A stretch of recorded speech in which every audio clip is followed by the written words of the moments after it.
Where did the refugees come from? I don't mean did they come from Syria or Afghanistan, that we know. But why did they come? They came because of war. Where did the war come from? From my country.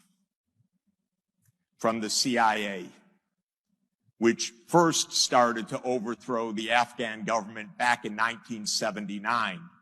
The U.S. has been involved in Afghanistan in war, both covert and overt, for nearly 40 years.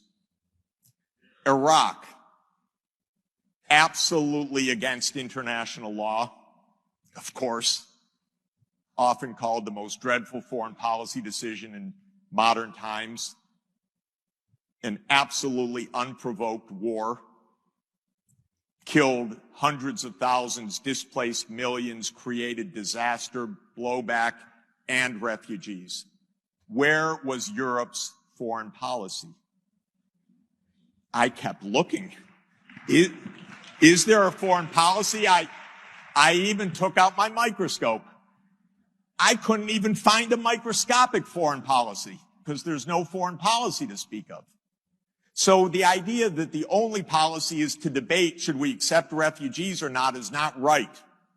The real policy is stop the wars that are producing them.